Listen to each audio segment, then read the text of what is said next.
찬양이 참 좋습니다. 잘 살아라, 복된 가정 되거라, 천번 만번 말하는 것보다 더 깊은 감동을 주는 것이 찬송이고 찬양입니다. 우리 은퇴하신 장로님들께서 하나님 앞에 찬양을 하셨는데 그 메시지가 여러분 그렇게 사십시오, 이렇게 살아야 됩니다 하는 것보다 하나님 앞에 영광을 돌리지만 우리에게 또 더 깊은 감동을 주지 않습니까? 하나님 앞에도 감사합니다, 감사합니다 수없이 되뇌인다 할지라도 우리 찬양대의 찬양이나 시편 기자들의 시보다 더 아름다운 화답은 없는 것 같습니다. 저는 오늘 아침에 몇 마디의 설교를 듣는 것보다 부모님의 은혜를 생각하면서 하나님 앞에 찬양하고 노래하는 것이 더 감동이 되지 않을까. 그래서 설교를 시작하면서 우리 다 함께 우리가 어린 시절에 불렀던 노래지만 사실은 목사님이 쓰신 글이거든요. 윤춘병 목사님께서 시를 쓰셨고 2년 전 3.1절 기념 예배 때 우리와 함께 예배를 드리시고 비록 휠체어를 타고 올라오셨지만 축도를 해 주셨던 박재훈 목사님께서 곡을 쓰신 어머님의 은혜 먼저 한번 불러보려고 하는데요. 예배 시간이잖아요. 1절 2절만 부르면 그냥 그 초등학교 교과서에 나오는 동요처럼 들립니다. 초등학교 교과서에는 3절이 안 나와 있어요. 근데 3절 내용이 뭡니까? 우리에게 부모님을 주신 하나님께 감사하는 내용이 나와 있습니다. 그래서 여러분 함께 먼저 가사 뜻을 생각하면서 1절, 2절, 3절을 함께 불러보려고 합니다. 반주 부탁드릴까요? 네.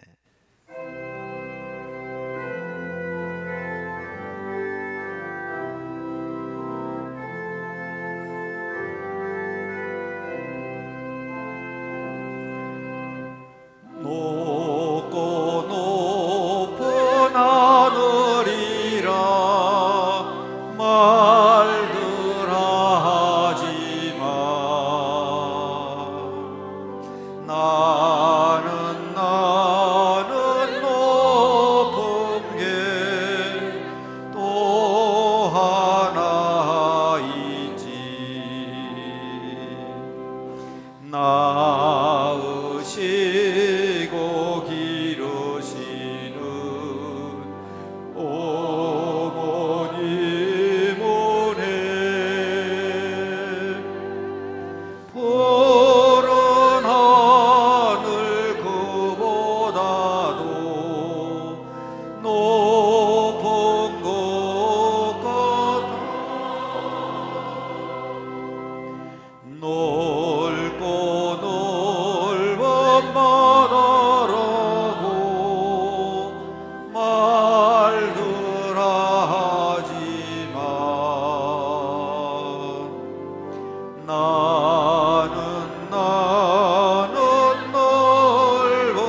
어머님의 거사랑 거룩한 사랑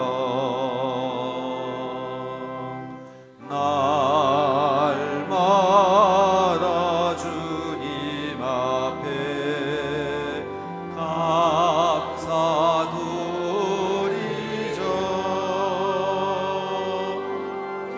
사랑의 어머님을 주신 은혜를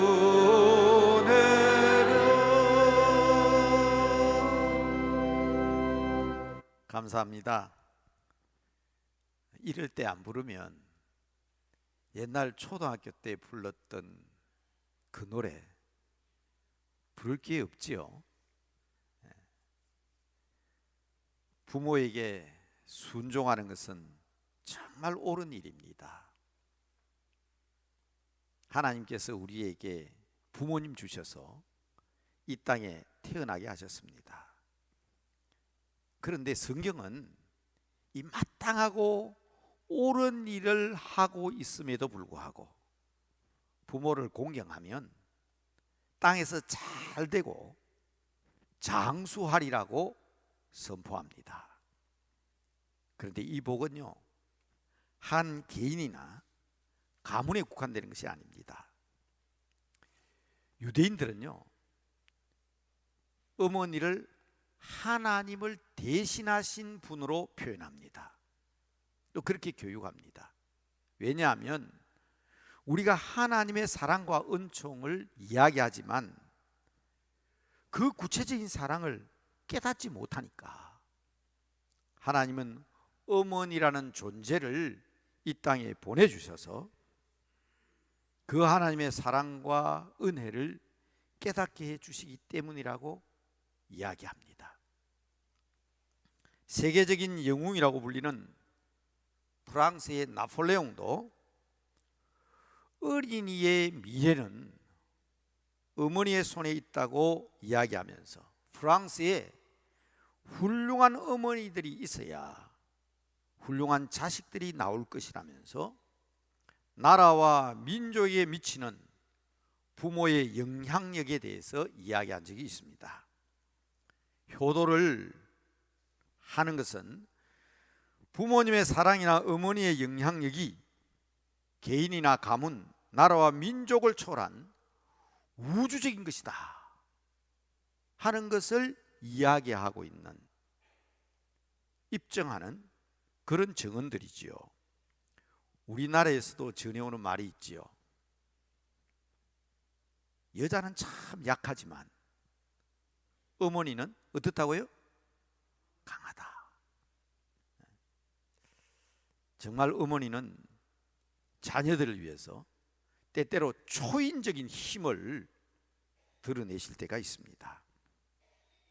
그런 만큼 우리들은 효도하는 자녀들이 되어야 합니다. 다시 말씀드리지만 효도는 당연한 일입니다.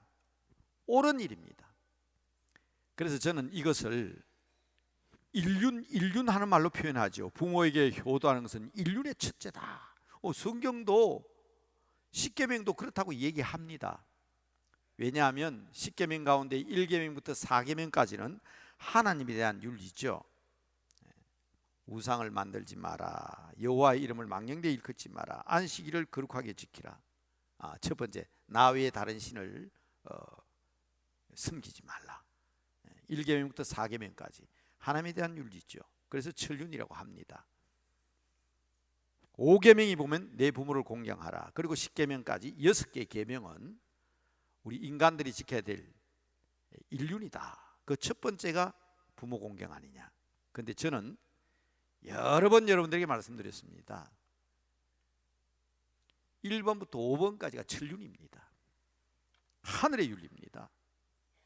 부모를 공경하는 것은 당연한 인간적 윤리가 아닙니다.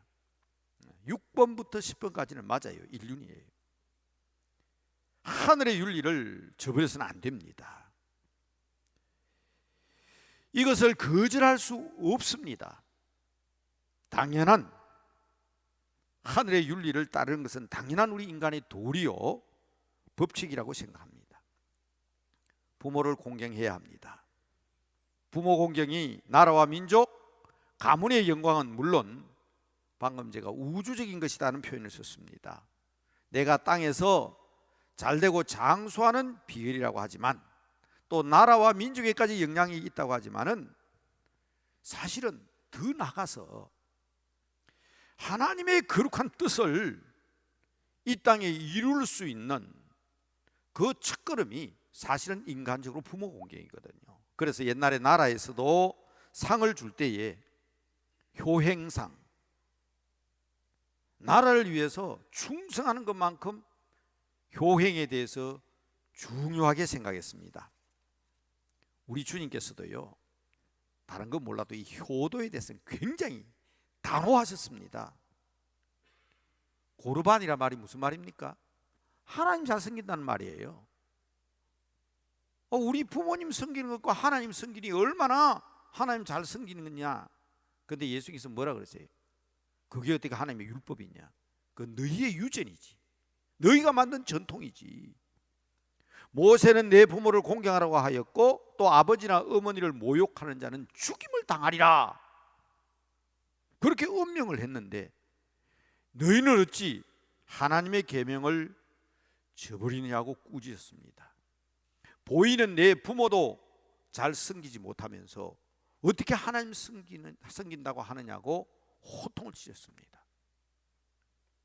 중요합니다. 천륜입니다. 반드시 지켜야 될 당연한 도리입니다. 이스라엘 백성들에게는 최고의 지혜수로 불리는 것이 바로 오늘 읽은 잠언서입니다. 천국 백성인 우리들에게도 마찬가지입니다. 지혜서인 잠언이 교훈하는 부모님에 대한 자세, 그 중에서도 오늘 읽어드린 본문을 통해서 몇 가지를 생각해 보려고 합니다. 첫째는 부모에게 청종하라는 교훈을 하고 있습니다. 부모님의 말씀에 귀를 기울이고 순종하라는 말씀이죠. 청종, 잘 듣고 순종하라는 말 아닙니까? 맞습니다. 시대가 참 많이 바뀌었습니다. 옛날에는 무엇이든 어른들에게 물었습니다. 이미 경험한 세대가 아직 겪어보지 못한 자녀들에게 또 후배들에게 가르쳤습니다. 그래서 모든 것을 거의 어른들에게 물었습니다. 그러나 지금은 거의 모든 것을 어른들에게 묻는 경우가 거의 없습니다. 왜냐하면 그의 모든 자료들이 디지털이나 인공지능을 통해서 얻게 되기 때문에, 또 더 다양하고 많은 지식과 정보들을 얻을 수 있기 때문에 스마트폰, 컴퓨터, 각종 검색 기능을 가진 그곳에 질문하면 다 알 수 있으니까. 그러나 여러분, 아무리 그렇다 할지라도 인간을 초월한 디지털도 없고요, 인공지능도 없습니다. 늘 드리는 말씀이지만 성경을 뛰어넘는 과학이나 학문이나 정보는 없습니다. 인간이 아무리 탁월하다고 해도 하나님에게 도전할 수 없는 것처럼 부모님의 사랑과 은혜를 뛰어넘지 못합니다. 부모님의 말씀에 귀를 기울여야 합니다. 일단은 부모님 말씀에 잘 듣는 훈련부터 돼 있어야 합니다. 오늘 본문 22절 말씀 같이 한번 읽겠습니다. 본문 22절입니다. 같이 읽읍시다. 시작. 너를 낳은 아비에게 청종하고 내 늙은 어미를 경히 여기지 말지어다. 여러분, 연세가 드셨다고 해서 부모님을 경히 여기면, 가벼이 여기는 일이 있어서는 안 됩니다. 어머니, 아버지라는 것만으로도 당연히 공경을 받아야 합니다. 누구나 다 세월이 지나고 아무리 세상이 바뀌어도 결국 자기 자신도 부모의 자리에 앉게 된다는 사실을 잊어서는 안 됩니다. 그때 가서 후회하면 때가 늦습니다. 여러분, 저만 외우는 게 아니라 여러분들도 이 시조는 다 외우고 계시죠? 교과서가 많이 바뀌었더라고요. 그러나 이 시조는 아마 여러분들 다 외우실 것 같아요. 저는 중학교 2학년 때 외웠던 시조인데 아직도 그대로 외웁니다. 선조 임금 때 박일로라는 사람이 지금 현재 남대문 교회가 자리하고 있는 이 바로 앞자리, 한음 이덕형의 집, 여러분 마치고 혹시 시간 나시면 이렇게 돌아서 내려가시면 SK 건물과 대우빌딩 사이에 보면 요만한 돌비석이 하나 있습니다. 거기 보면 한음 이덕형의 집터 그렇게 되어 있습니다. 바로 이 박일로가 바로 그곳에 온 거예요. 한음 이덕형의 집에 왔습니다. 그런데 상위에 보니까 빨갛게 익은 감이 있는데 벼랑간 그 감을 좋아하시던 어머니 생각이 나서 읊었던 시라고 그러죠. 반중 조홍감이 고와도 보이나다. 유자 아니라도 품엄적 하다마는 품어가 방길이 없으니 글로 서러워 하노라. 상위에 있는 빨간 감을 보니까 너무나도 고와 보인다. 내가 유자는 아니지만 회귤고사에 나오는 이야기입니다. 중국의 육적이라는 사람이 원술의 집에 갔는데 상에 뭐가 나오면 감귤이 나왔어요. 감귤이 나왔는데 엄마가 감귤을 좋아한단 말이에요. 그래서 그 감귤을 품속에 살짝 넣었습니다. 그런데 일어섰는데 이놈의 감귤이 똘똘똘 굴러가요. 들킨 거예요.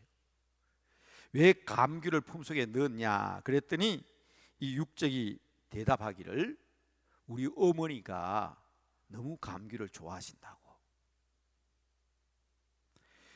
바로 이 박일로가 나는 육적은 아니지만 유자가 아니지만 품어가고 싶다. 그런데 그 다음 말이 뭡니까? 품어가도 엄마가 안 계시니, 반겨주실 엄마가 이 세상에 계시지 않으니 그것으로 말미암아 나는 슬퍼한다 하는 그런 시조입니다. 사랑하는 성도 여러분, 부모는 기다리시지 않습니다. 그러므로 오늘이 바로 내가 어른을 섬기고 효도하며 순종할 날이요, 오늘 내가 어른들을 섬기고 부모님을 잘 섬겨야 될 때라는 사실을 절대로 잊어서는 안 됩니다. 그런데 오늘 본문은 뭐라고요? 그 효도의 첫걸음은 부모의 말씀을 잘 듣는 것입니다. 들어주셔야 합니다. 나이 많은 사람이 쓸데없는 말을 한다고 경히 여기면 안 됩니다. 저는 신학교를 졸업하고 처음 부산 용호동이라는 곳에 가서 목회를 처음 시작했는데 93살 자신 할아버지가 혼자 살고 계셨으나 교회는 참 열심히 나와요. 제가 신방을 가서 가족들이 없습니까 하고 물었더니 있대요. 아들이 70살인데 70살인데 철이 없어가지고 아버지 말을 안 듣는다고. 교회 가보니까 이렇게 좋은데 그 철없는 놈이 말을 안 듣는다고. 여러분, 70살 된 아들이지만 아버지는 철없는 아들로 보고 있습니다. 70살 된 할아버지지만 90살이 넘은 아버지가 하는 말이 쓸데없는 말이라고 생각하는지 모르겠습니다. 여러분, 효도는 일단 어른들의 말씀을 잘 듣는 것입니다. 연로하신 분들이 어른들이 뭘 알겠냐고, 지금 디지털 시대인데, 컴퓨터 시대인데 큰일 납니다. 성경은 첫 번째로 우리 부모님의 말씀을 청종할 것을 얘기합니다. 둘째는요, 23절이죠. 23절 말씀. 진리를 떠나지 말라. 정말 중요한 말씀입니다. 지혜와 훈계를 멀리하지 말라는 것입니다. 100이면 100 부모님들은 모든 자녀들이 형통한 길로 가기를 원합니다. 23절 같이 한번 읽어볼까요? 23절 시작. 진리를 사되 팔지는 말며 지혜와 훈계와 명철도 그리할지어다. 여러분 진짜 지혜가 뭔지 아십니까? 나는 못 배워도 자녀들은 많이 배우기를 원하는 부모님입니다. 나는 가난하게 살아도 내 자녀들은 잘 살아야지. 나는 힘들어도 내 자녀들은 형통하기를 원하고, 나는 고통받는 일이 있어도 자녀들은 편하기를 원하는 것이 부모님의 마음입니다. 그 부모님의 가르침 이상 더 훌륭한 진리는 없습니다. 저는 이 말씀을 준비하면서 제가 청년 시절에 읽었던 시가 있는데 정확한 문구는 기억나지 않고 내용은 생각이 나서 아마 이 시가 틀림없이 그 정걸북이라는 동화를 쓰신 분 있죠. 인도 출신인데 영국의 시인입니다. 동화 소설가인데 그 키플링이라는 사람입니다. 제 기억에는 이분이 쓴 시일 것이다. 오전 내내 컴퓨터를 뒤지고 자료를 뒤지는데 제가 못 찾았어요. 제가 외우는 시 내용을 못 찾았어요. 어머니의 기도라는 그러한 시였는데 그래도 지금 제가 기억하고 있으니까. 근데 이 키플링이라는 사람이 쓴 시 가운데에서 만약, 제목이 그렇습니다. 만약, 영어로 if. 지금도 찾으면 그건 나옵니다. 그리고 우리 아이들이 이 정글북을 모르는 사람이 없잖아요. 그것을 쓴 소설가입니다. 근데 이 만약이라는 시를 쭉 읽어보니까 제가 기억하고 있는 어머니의 기도와 하는 그 풍이, 그 스타일이 비슷하길래 40년 전에 청년 시절에 제가 읊었던 시지만 아마 틀림없이 이분이 쓴 시일 것이다. 저는 그렇게 기억하면서 여러분들에게 소개합니다. 원문은 제가 기억하지 못하고요. 내용은 이런 것입니다. 만약, 만일, if죠. 만약, 만일 내가 큰 죄를 지어가지고 내가 세상에서 가장 높은 산에, 가장 높은 언덕에 내 목이 달린다 할지라도 거기까지 따라올 사랑이 있다면 그 사랑이 누구의 사랑인지 나는 알고 있습니다. 만일 내가 저주를 받아 이 지구에서 이 세상의 가장 깊은 바다에 내가 빠져 죽는다 할지라도 거기까지 스며 들어올 눈물이 있다면 그 눈물이 누구의 눈물인지 나는 알고 있습니다. 내가 만약 잘못을 저질러 내 몸이 갈갈이 찢어진다 할지라도 내 몸을 온전케 하여 완전케 해줄 기도가 있다면 그 기도가 누구의 기도인지 나는 알고 있습니다. 내용이 어렵지 않잖아요. 그래서 제가 40여 년 전에 읽었던 시지만 지금까지 그 내용을 기억하고 있는 겁니다. 아마 키플링이 쓴 시가 맞을 겁니다. 혹시나 확인되는 사람 있으면 저에게 말씀해 주십시오. 다만 제가 말씀드리고자 하는 것은 어머니의 기도, 어머니의 눈물, 어머니의 그 사랑, 가장 높은 산에, 가장 깊은 바다에 갈갈이 찢어 내 몸이 가루가 된다 할지라도 나를 완전케 하기 위하여 눈물 흘리며 기도하실 그분, 그게 우리 부모님 아닙니까? 여러분, 진리가 뭡니까? 정말 우리는 진리 안에서 살아야 합니다. 저는 과거에도 그랬지만 앞으로도 그렇게 가르칠 것입니다. 고향이 어디냐고 물으신다면 내 어머니 계신 곳이 나의 고향이다. 저의 어머니는 지금 하늘나라에 계십니다. 저는 고향에 꼭 가야 될 이유가 있습니다.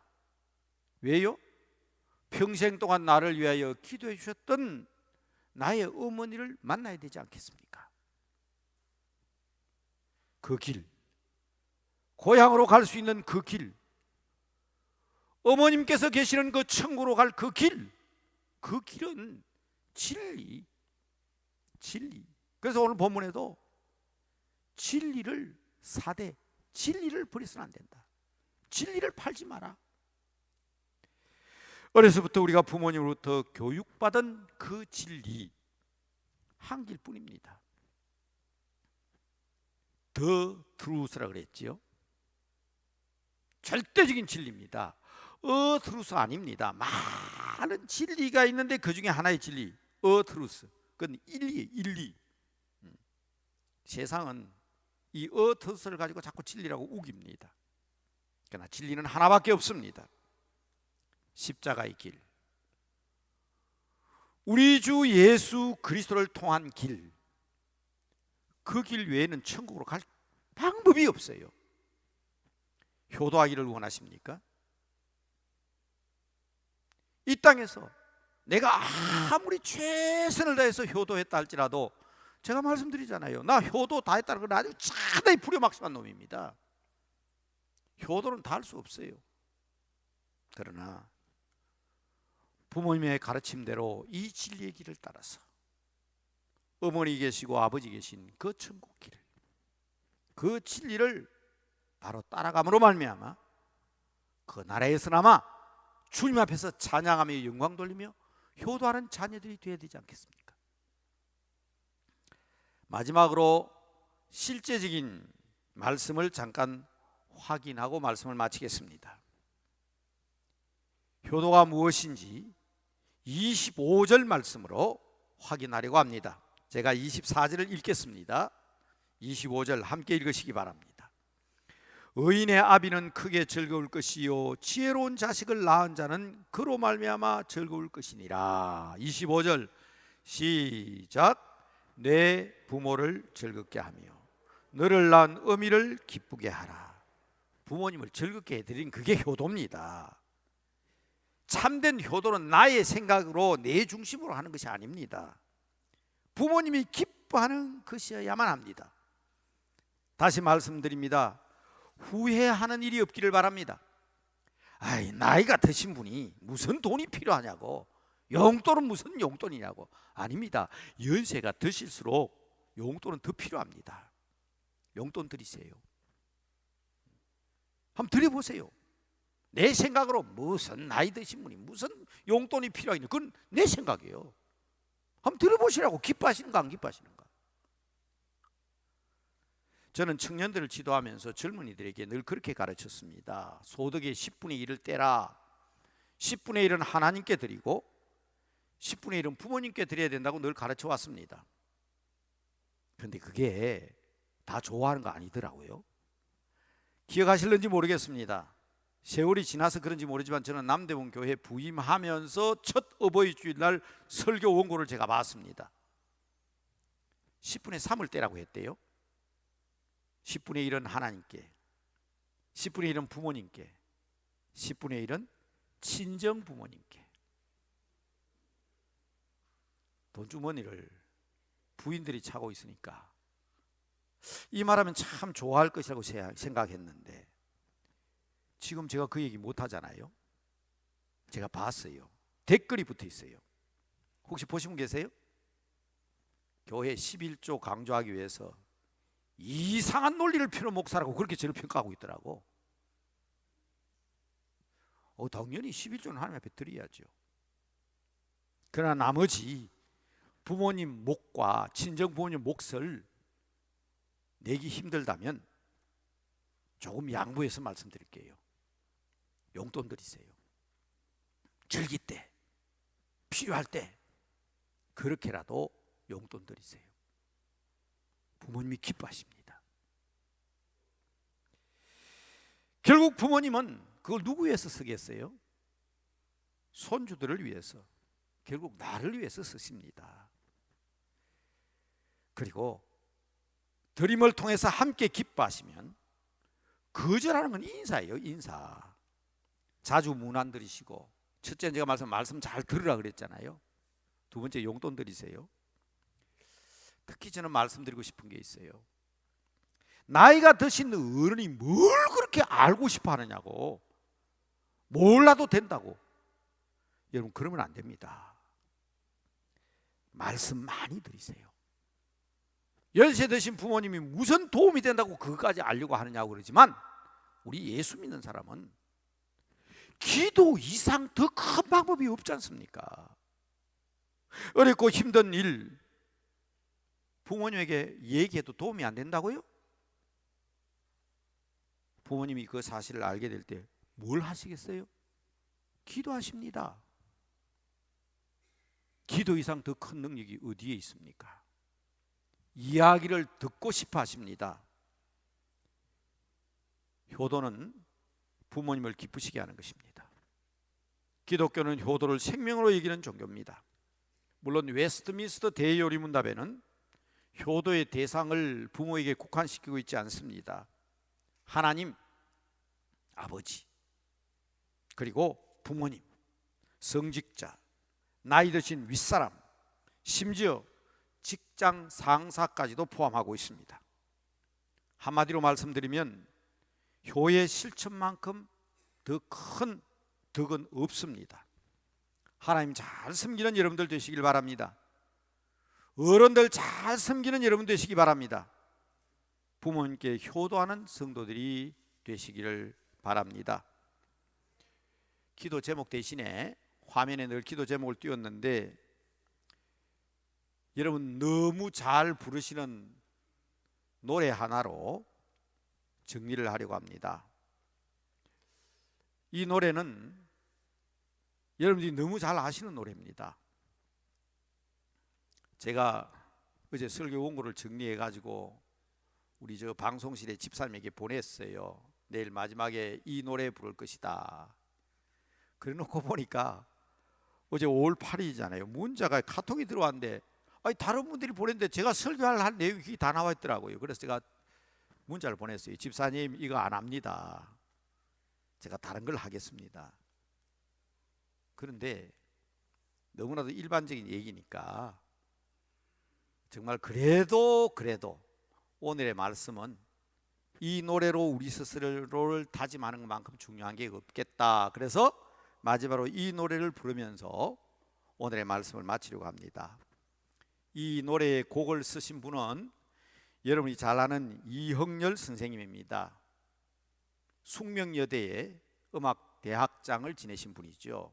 숙명여대 가까이 계시니까 이분이 아주 음악에 재능이 있고 탁월해서 젊은 시절에 일본으로 유학을 떠났대요.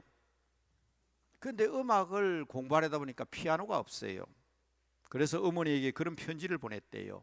어머니, 피아노가 없으니 음악 공부를 할 수가 없습니다. 제가 이제야 이 사실을 알았네요. 우리 형편에 방법이 없으니까 이제 저는 음악을 포기하고 귀국하겠습니다 하는 편지를 보냈어요. 사랑하는 아들을 유학을 보낸 어머니는 그 뒷바라지에 빚만 점점 늘어가고 있는데, 이 편지를 받고 보니 더 기가 차지 않습니까? 그래서 그 어머니는 이튿날 새벽부터 밤늦게까지 서울 근교로부터 가깝고 먼 산을 오르내리면서 솔방울을 모아다가 팔았답니다. 여러분, 솔방울은 아시죠? 화력이 좋고 불쏘시개로 아주 적합합니다. 그렇게 모은 마련한 돈이 400원이었답니다. 그 당시에 쌀 한 가마니가 13원 할 때였답니다. 어머니가 이 400원을 일본에 보냈고, 이 400원을 받은 이형렬은 마음을 바꾸어서 귀국하는 것을 포기하고 피아노를 샀습니다. 그 피아노 앞에서 맨 먼저 작곡한 곡이, 어머니를 생각하면서 작곡한 곡이 바로 이 곡이라는 겁니다. 물론 양주동 선생님이 쓴 어머니 마음이라는 시에다가 곡을 붙였지만, 여러분 이영렬 선생님은 기독교인입니다. 예수 믿는 사람입니다. 제가 혹시나 싶어서 찬송가에 혹시 만든 곡이 아무리 찾아봐도 없더라고요. 우리 찬송가에는. 바로 1000만 마디보다 더 중요한 것이 우리의 마음이요 다짐이니까 가사를 생각하면서 다 같이 어머니의 마음, 이 노래를 부르시면서 또 3절을 부를 때 다 일어서시면 좋겠습니다. 어머니 주신 하나님께 감사하는 마음으로 그래서 오늘의 말씀을 정리하려고 합니다. 예, 부탁드리겠습니다. 이럴 때 아니면 부르기 힘든 노래니까요. 오늘 특별히 가사 생각하면서 부릅시다. 나 실제 괴로움 다 잊으시고 기르실 때 밤낮으로 애쓰는 마음 진 자리 마른 자리 가라니시며 손발이 다 닳도록 고생하시네. 하늘 아래 거머시 놀다리요. 어머님의 희생은 가히 없어라. 어려서 남고 올려주시고 자라서 흥분이 되어 기다리는 마음 알을 사두른 뗄사 자식 생각에 고우시던 이마 위에 주름이 가득 땅 위에 거머시 높다리요. 어머님의 정성을 지극하셔라. 우리 다 같이 일어납시다. 사람의 마음 속에 높가지 손 어머님의 마음 속에 오직 한 가지 아낌없이 일생을 사시 위하여 살과 뼈를 깎아서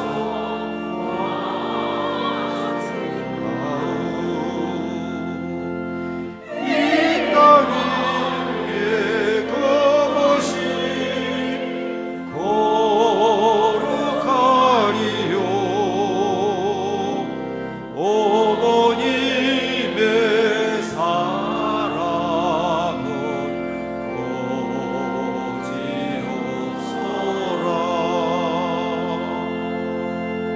거지없소라. 기도하겠습니다.